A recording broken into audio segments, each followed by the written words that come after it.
Thank you very much. My fellow Americans, my first and highest duty as president is to defend our great country and the American people. I swore an oath to uphold the laws of our nation, and that is exactly what I will do. All Americans were rightly sickened and revolted by the brutal death of George Floyd. My administration is fully committed that for George and his family, justice will be served. He will not have died in vain. But we cannot allow the righteous cries and peaceful protesters to be drowned out by an angry mob. The biggest victims of the rioting are peace-loving citizens in our poorest communities. And as their president, I will fight to keep them safe. I will fight to protect you. I am your president of law and order and an ally of all peaceful protesters. But in recent days, our nation has been gripped by professional anarchists, violent mobs, arsonists, looters, criminals, rioters, Antifa, and others. A number of state and local governments have failed to take necessary action to safeguard their residents. Innocent people have been savagely beaten, like the young man in Dallas, Texas, who was left dying on the street, or the woman in upstate New York viciously attacked by dangerous thugs. Small business owners have seen their dreams utterly destroyed.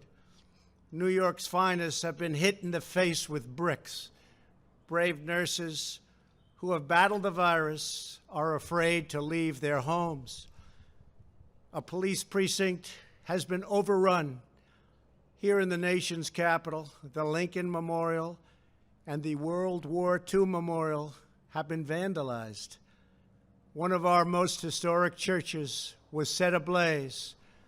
A federal officer in California, an African-American enforcement hero, was shot and killed. These are not acts of peaceful protest.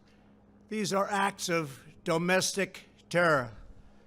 The destruction of innocent life and the spilling of innocent blood is an offense to humanity and a crime against God.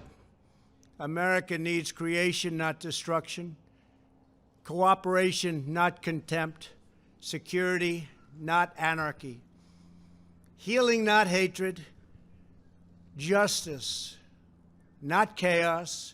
This is our mission, and we will succeed. 100%, we will succeed. Our country always wins. That is why I am taking immediate presidential action to stop the violence and restore security and safety in America.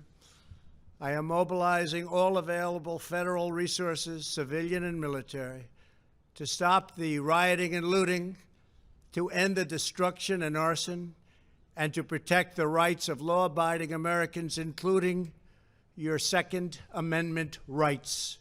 Therefore, the following measures are going into effect immediately. First, we are ending the riots and lawlessness that has spread throughout our country. We will end it now. Today, I have strongly recommended to every governor to deploy the National Guard in sufficient numbers that we dominate the streets. Mayors and governors must establish an overwhelming law enforcement presence until the violence has been quelled. If a city or state refuses to take the actions that are necessary to defend the life and property of their residents, then I will deploy the United States military and quickly solve the problem for them. I am also taking swift and decisive action to protect our great capital, Washington, D.C. What happened in this city last night was a total disgrace.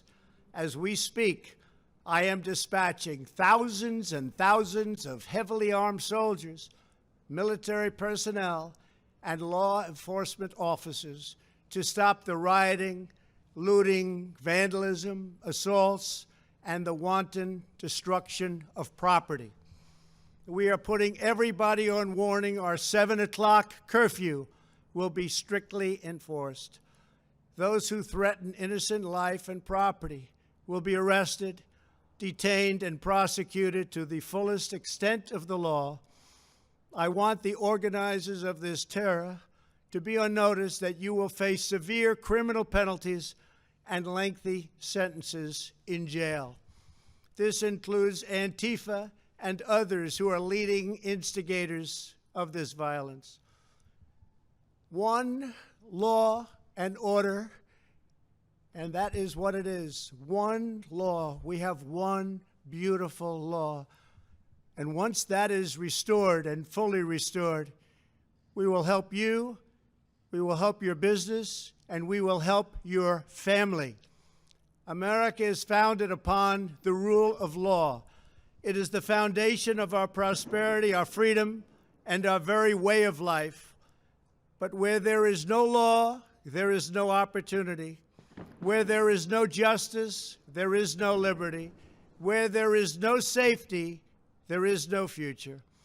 We must never give in to anger or hatred. If malice or violence reigns, then none of us is free. I take these actions today with firm resolve and with a true and passionate love for our country. By far, our greatest days lie ahead. Thank you very much, and now I'm going to pay my respects to a very, very special place. Thank you very much.